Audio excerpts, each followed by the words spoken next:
Hello students. आज हम लोग अपने एमसीक्यू सीरीज को कंटिन्यू करते हुए लाइट चैप्टर के फिफ्थ पार्ट को डिस्कस करेंगे। देखिए, सीबीएसई पैटर्न से ये वेरी इंपॉर्टेंट क्वेश्चंस हो सकते हैं। और अगर अभी तक आपने चैनल को सब्सक्राइब नहीं किया, सब्सक्राइब कर लीजिए, दोस्तों के साथ शेयर भी कीजिए, क्योंकि ये आने वाले एग्जाम्स के लिए मैं यहाँ पर मोस्ट इंपॉर्टेंट क्वेश्चन सिलेक्ट करके यहाँ पे लाता हूँ। तो इसलिए आप अगर आप शेयर करेंगे तो आपके दोस्तों को भी इसका फायदा मिलेगा।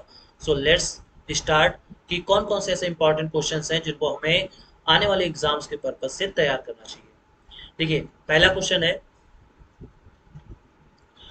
लिखा हुआ है कि when a plane mirror is rotated through a certain angle, ठीक है, the reflected ray turns through twice. So कह रहे हैं कि as much and the size of image. मतलब ध्यान समझिए, सपोज दैट मान लिया ये कोई मिरर है और इस मिरर को किसी पर्टिकुलर एंगल से रोटेट कर दिया गया है। तो उस केस में होता क्या है? उस केस में होता यह है कि जो भी लाइट रे आती है वो टू टाइम्स एंगल से डिफ्लेक्ट हो जाती है। लेकिन क्या यहाँ पे बात कहें कि साइज, इमेज ऑफ साइज है, क्या उस पर कोई फर्क पड़ता है? तो आंसर है नो। ठीक है, अब यहाँ पे दो क्वेश्चन है। देखिए, पहला, अगर मान लिया आपसे पूछा जाता है कि सपोज दैट ये एक प्लेन मिरर है और यहाँ से कोई लाइट रे इधर मान लो 30 डिग्री से बेंड स्ट्राइक कर रही है और ये लाइट ऐसे जा रही है। अब मान लो अगर इसको कोई भी एंगल घुमाएंगे तो टोटल इनके बीच का जो डिफरेंस आ जाएगा वो 2 थीटा के बराबर आ जाएगा। अगर हम थीटा एंगल से इसको बेंड कर रहे हैं तो 2 थीटा का डिफरेंस यहाँ पे दोनों के बीच में आ जाएगा, इंसिडेंट रे और नॉर्मल रे के बीच। क्लियर हो गया? तो यहाँ पे हम बात करें कि मिरर के रोटेशन से इमेज की साइज पर कोई भी फर्क नहीं पड़ता, तो आंसर हो जाएगा सेम साइज। एक और इम्पॉर्टेंट बात, अगर आप इस जो भी मैं यहाँ पे कुछ बताने जा रहा हूँ, अगर आप चाहते हैं कि नहीं पहले हम इसको सॉल्व कर लेंगे विदाउट से वॉचिंग दिस वीडियो, ये वीडियो देखने से पहले आप खुद में से अगर इसको सॉल्व करना चाहते हैं तो डिस्क्रिप्शन में लिंक है, वहां पर जाइए, आप अपने क्लास 10 सेक्शन पे जाइए, वहां पे आपको क्विज मिल जाएगा। ठीक है, क्विज नंबर 5 से नंबर पे, तो उसको आप पहले जाके सॉल्व कीजिए। एंड आफ्टर दैट अगर आप ये वीडियो देखते हैं तो और अच्छा से आपको समझ में आ जाएगा और यहाँ पे आपको एक्सप्लेनेशन की भी जानकारी मिल जाएगी। नेक्स्ट क्वेश्चन पढ़ते हैं। लिखा हुआ है कि अ 10 mm long pin is placed vertically in front of a concave mirror, the image of two times is formed at 30 centimetre. कितने सेंटीमीटर पे? 30 centimetre in front of the mirror. So focal length यहाँ पे पूछा गया है। अब बात ध्यान समझिए, यहाँ पे इन्होंने जो m दिया हुआ है, m दिया हुआ है -2। -2 इसलिए क्योंकि यहाँ पे in front of the mirror, mirror के फ्रंट में ही बनता है, बैक में नहीं बनता। इसका मतलब वो इमेज कैसी है? वो इमेज रियल है। तो m इक्वल टू -2। अच्छा, कितने डिस्टेंस पे बनता है? 30 सेंटीमीटर पे। तो यहाँ पे हम लोग लिखेंगे m की वैल्यू क्या होती है? माइनस का v upon u equal to -2। So minus minus cancel out. So यहाँ से u इक्वल टू कितना आ जाएगा? v/2। v कितना है? माइनस का 30 अपॉन 2, दैट मीन्स माइनस का 15 सेंटीमीटर। ठीक है, अब आपसे फोकल लेंथ पूछा गया तो मिरर का फार्मूला क्या होता है? 1/f equal to 1/v plus 1/u। Value रखेंगे 1/-30 माइनस 1/15। सो यहाँ पे एलसीएम आ जाएगा, एलसीएम आ जाएगा 30, तो यहाँ से आ जाएगा -1। ठीक है, -1 -2। ये बात क्लियर हो गई? -1 -2। तो यहाँ से आ जाएगा v इक्वल, यहाँ से f इक्वल टू आ जाएगा -30/3, दैट इज -10 सेंटीमीटर। तो यहाँ पे बाय मिस्टेक यहाँ पे 12 हो गया है, इसको आप 10 समझिए। ठीक है, तो सही ऑप्शन हो जाएगा हमारा ऑप्शन नंबर ए। ठीक है, -10 सेंटीमीटर इसकी फोकल लेंथ होगी। समझ में आ गया आपको क्या क्या गया था? m इक्वल टू सबसे पहले गिवन था, फिर हमने यहाँ पे क्या किया कि v की वैल्यू रख दी और उसके बाद यहाँ पे इसको सॉल्व कर लिया। तो u की वैल्यू जब निकल आई तो u की वैल्यू इस मिरर वाले फॉर्मूले में रख के पूरी तरीके से सॉल्व कर लिया। क्लियर है? नेक्स्ट क्वेश्चन बढ़ते हैं। अगला क्वेश्चन है कि which statement is true for the reflection of light. अब बात ध्यान समझिए, इन्होंने कहा है कि रिफ्लेक्शन जब होता है तो इनमें से कौन सा स्टेटमेंट सही है? पहला स्टेटमेंट क्या कहता है समझिए, पहला स्टेटमेंट कहता है the angle of incidence and reflection are equal, तो बिल्कुल सही है, ये बात तो बिल्कुल सही कहा गया है कि angle of incidence and angle of reflection बराबर होता है। अगला कहा गया है कि the reflected light is less bright than the incident light, बिल्कुल गलत। देखिए यहाँ पे इन्होंने कहा कि सपोज दैट मान लीजिए ये एक सरफेस है और इस सरफेस पे कोई लाइट ऐसे इंसिडेंट होती है देन ऐसे जाती है, तो इन्होंने कहा है कि भाई देखो यहाँ पे इस लाइट की जो इंटेंसिटी होगी वो रिफ्लेक्टेड लाइट की इंटेंसिटी से ज्यादा होगी, तो ऐसा नहीं होता। अगला इसमें कहा गया the sum of angle of incidence and reflection is always greater than 90, ऐसा भी नहीं है। क्योंकि देखिए अगर मान लीजिए ये 60 डिग्री पे एंगल गिर रहा है तो यहाँ पे भी ये 60 डिग्री 30 डिग्री होगा। अगर ये 30 डिग्री पे इंसिडेंट हो रहा है तो ये भी 30 डिग्री पे होगा। तो बताइए इसका सम कितना हो जाएगा, 60 डिग्री। तो इन्होंने कहा क्या कहा है यहाँ पे, इन्होंने कहा है कि रिफ्लेक्शन जो सम होगा एंगल ऑफ इंसिडेंस और एंगल ऑफ रिफ्लेक्शन का वो हमेशा 90 से ज्यादा होगा। तो ऐसा बिल्कुल नहीं है। क्लियर है। अगला को इसमें ऑप्शन दिया होता है कि the beam of incident light after the reflection diverged unequal angle, तो बिल्कुल नहीं है। इन्होंने कहा मतलब ये इन्होंने कहा है कि एंगल आई और एंगल आर बराबर नहीं होते, तो ये स्टेटमेंट भी गलत है। तो हमारा सही ऑप्शन हो जाएगा ऑप्शन नंबर ए, मतलब angle i equal to angle r. Clear है। अगले क्वेश्चन पे बढ़ते हैं।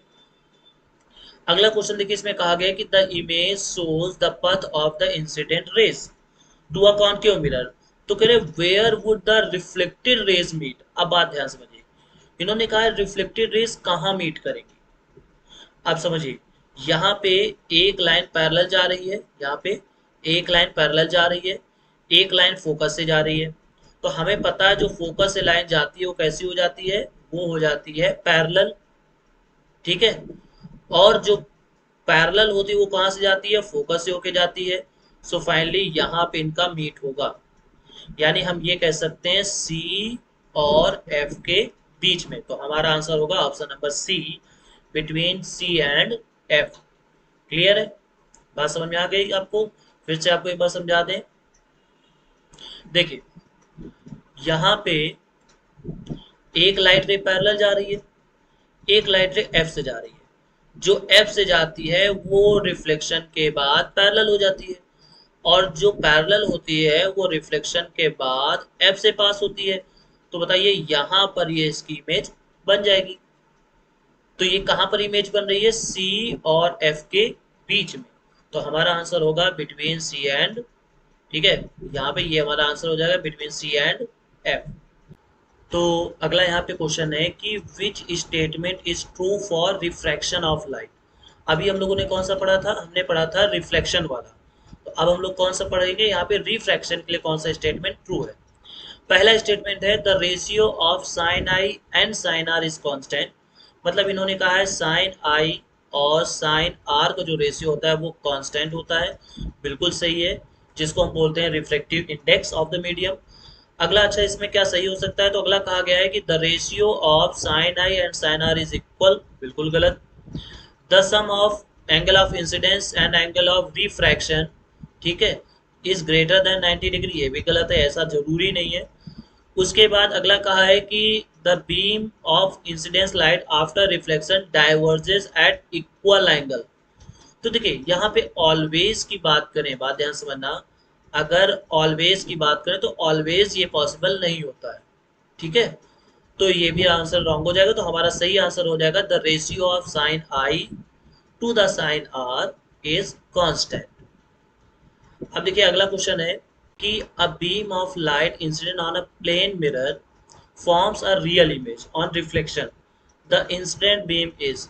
देखिए ये क्वेश्चन हमारे लास्ट वीडियो में एक स्टूडेंट ने कमेंट भी किया था कि सर ये बताइए कि किस केस में इमेज प्लेन मिरर के थ्रू रियल बनेगी। तो आज मैंने यही क्वेश्चन ले लिया है। और उसका एक क्वेश्चन ये भी था कि सर लाइट तो हमेशा स्ट्रेट लाइन में चलती है, तो ये इस तरीके से कैसे चलेगी। तो मैं उसको बताना चाहता हूँ कि ये उसका मोड ऑफ प्रोपोगेशन है, ये उसकी रियल पथ नहीं है। मतलब उसका रियल पथ तो स्ट्रेट लाइन ही होता है, लेकिन हमें पता है कि लाइट एक इलेक्ट्रोमैग्नेटिक वेव है जिसमें मैग्नेटिक फील्ड और इलेक्ट्रिक फील्ड क्रिएट होते रहते हैं, तो ये उनका प्रोपेगेशन होता है। ठीक है। तो क्वेश्चन ये बहुत ही अच्छा और इम्पोर्टेंट क्वेश्चन है कि भैया जो प्लेन मिरर है जो प्लेन मिरर है वो तो हमेशा वर्चुअल इमेज फॉर्म करता है। तो क्या ऐसा भी केस बन सकता है जिसमें वो रियल इमेज फॉर्म करे? तो वो है, बिल्कुल हो सकता है, वो है कन्वर्जेंट रेज। अगर जो लाइट रे जो उस पर गिर रही है इंसिडेंट बीम, अगर वो कन्वर्जेंट है तो निश्चित रूप से रियल इमेज फॉर्म करेंगे। कैसे, समझिए। सपोज दैट मान लीजिए ये प्लेन मिरर है और ये इस तरीके से यहाँ पे कन्वर्ज हो रही है। ठीक है, कन्वर्ज होने का मतलब क्या हुआ, एक पॉइंट पे आके फोकस हो रही है। तो बताइए ये लाइट रेज रिफ्लेक्ट होके ऐसे जाएंगी और ये लाइट रेज रिफ्लेक्ट होके इधर जाएगी। तो बताइए यहाँ पे इसकी इमेज बन जाएगी, रियल बनेगी इमेज, क्योंकि यहाँ पे रियल इंटरसेक्शन हो रहा है रिफ्लेक्टेड रेज का। तो बिल्कुल ये रियल इमेज पॉसिबल है, कब? जब इमेज कैसी हो, जो इंसिडेंट बीम हो वो कैसी हो, कन्वर्जेंट हो। क्लियर है? अब हम लोग अगला क्वेश्चन पढ़ेंगे। अगले क्वेश्चन में कहा गया है कि N object is placed at a distance 40 centimetre in front of a concave mirror of focal length 20 centimetre. अब बात ध्यान समझिए, फोकल लेंथ है 20 सेंटीमीटर, ठीक है, निगेटिव साइन के साथ, और जो ऑब्जेक्ट को रखा गया है वो रखा गया है 40 सेंटीमीटर पे। इसका मतलब ये हुआ कि ये जो ऑब्जेक्ट है वो सी पर रखा गया है। कहाँ पर रखा गया है? सी पर रखा गया है। तो जब कॉन्केव मिरर पे सी पर ऑब्जेक्ट रखा जाता है तो वो ऑब्जेक्ट कैसा होता है? इक्वल साइज का होता है, रियल होता है और इन्वर्टेड होता है। कैसा होता है? इन्वर्टेड होता है। तो हमारे लिए डी ऑप्शन सही हो जाएगा। पहले वाले में क्या कहा गया है? पहले वाले में कहा गया है वर्चुअल, बिल्कुल नहीं हो सकता। दूसरे वाले में कहा है रियल एंड इरेक्ट, तो बताइए रियल इमेज इरेक्ट नहीं होती है। तीसरे में कहा गया है कि real inverted and opposite size, ठीक है, या कह सकते हैं कम साइज का, तो ये भी नहीं। तो हमारा सही ऑप्शन हो जाएगा option number D, real inverted and same size that of the object. ये बताया गया था कि अगर सी पर कोई ऑब्जेक्ट रखा जाता है तो उसकी इमेज की प्रॉपर्टी ये होल्ड करती है। ठीक है, अगला क्वेश्चन है कि a student conducts an experiment using a convex lens. He places the object at a distance 60 centimeter in front of a lens and observe that the image is formed at 30 centimeter behind the lens. ठीक है, तो कह रहे हैं कि what is the power of the lens. तो बात ध्यान समझिए, यहाँ पे u इक्वल्स कितना, ऑब्जेक्ट कितनी दूरी पे रखा गया है, माइनस का 60 सेंटीमीटर पे।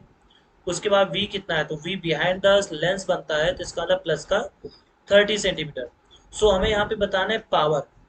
सो पावर के लिए हम लोग क्या करेंगे, यहाँ से सबसे पहले फोकल लेंथ निकालेंगे, 1/f=1/v, और -1/u होता है तो ये हो जाएगा प्लस का 1/60। तो यहाँ पे 60 एलसीएम, तो कितना आ जाएगा 2 + 1। तो बताइए यहाँ से f इक्वल टू कितना आ जाएगा, तो f इक्वल टू आ जाएगा प्लस का 20 सेंटीमीटर। ठीक है, अब पावर का फार्मूला क्या होता है? पावर का फार्मूला होता है 100/f। तो यहाँ से आ जाएगा 100/20, दैट इज 5 डायोप्टर। सो हमारा आंसर होगा option number C, that is 5 dioptre. अगला क्वेश्चन है यहाँ पे कि an image of an object is produced on a screen which is about 36 centimetre. अब बात ध्यान समझिए, यहाँ पे जो एच आई गिवन है, मतलब हाइट ऑफ इमेज, ये कितना गिवन है, 36 centimetre using a convex lens. The image is produce is about 3 times, और जो इमेज प्रोड्यूस हो रही है वो कितनी हो रही है, 3 टाइम्स हो रही है। इसका मतलब ये जो साइज 36 सेंटीमीटर है ये ऑब्जेक्ट की साइज का 3 टाइम्स है। तो बताइए ऑब्जेक्ट का साइज कितना होगा, क्योंकि वही पूछा गया है what is the size of object, तो वो होगा 12 सेंटीमीटर। ठीक है, क्योंकि जो हाइट ऑफ इमेज है वो कितनी है, 36 सेंटीमीटर, जबकि ये 3 टाइम्स लार्ज है। तो हम इसको बोलेंगे कि जो ऑब्जेक्ट की साइज होगी वो होगी 12 सेंटीमीटर। बाकी यहाँ पे आप फार्मूला लगा सकते हैं m = hi/ho। ठीक है, अब यहाँ पे m की जगह पे कितना रखेंगे, m की जगह पे रखेंगे -3, क्योंकि रियल बन रहा है। एच आई कितना है, तो एच आई रखेंगे माइनस का 36 अपॉन में एच ओ, और इससे कैंसिल आउट 12 टाइम्स, इससे माइनस से माइनस कैंसिल आउट, तो बताइए एच ओ बराबर आ जाएगा प्लस का 12 सेंटीमीटर। क्लियर हो गया, तो हमारा आंसर होगा option number first. Last question है, a student studies that a convex mirror always forms a virtual image. मतलब एक जो कॉन्वेक्स मिरर होता है, ठीक है, कॉन्वेक्स मिरर वो हमेशा कैसी इमेज फॉर्म करता है, वर्चुअल इमेज फॉर्म करता है, इररिस्पेक्टिव ऑफ इट्स पोजीशन। मतलब ऑब्जेक्ट की पोजीशन से कोई लेना देना नहीं है, हमेशा ये वर्चुअल इमेज को फॉर्म करेगा। कैसे इमेज को फॉर्म करेगा? वर्चुअल इमेज को फॉर्म करेगा। तो पूछा गया what causes the convex mirror to always form a virtual image, किस वजह से हमें कॉन्वेक्स मिरर हमेशा एक वर्चुअल इमेज को बनाता है? पहला ऑप्शन क्या है? बिकॉज द रिफ्लेक्टेड रे नेवर इंटरसेक्ट्स, पहला तो ये हो गया। तो यही ऑप्शन हमारा सही हो जाएगा। क्यों? क्योंकि रियल इमेज तब बनती है जब वो रियलिटी में रिफ्लेक्टेड रे एक दूसरे को इंटरसेक्ट करती है। बट अगर वो कभी इंटरसेक्ट ना करे, नेवर इंटरसेक्ट, देन उस केस में जब भी इमेज बनेगी, जो इमेज होगी वो हमेशा कैसी होगी? वर्चुअल होगी। कैसी होगी? वर्चुअल होगी। अच्छा, यहाँ पे दूसरा पॉइंट देख लेते हैं तो क्या लिखा हुआ है? बिकॉज द रिफ्लेक्टेड रे converges at a single point, बिल्कुल गलत। मतलब कुल मिला के हमारा ऑप्शन फर्स्ट जो होगा वो सही होगा, क्योंकि कॉन्वेक्स मिरर में कभी भी लाइट रेज जो है वो वैक्चुअली यानी रियलिटी में वो इंटरसेक्ट नहीं करती। ठीक है। वीडियो पसंद आया हो तो दोस्तों के साथ शेयर कीजिएगा, चैनल को सब्सक्राइब कीजिएगा।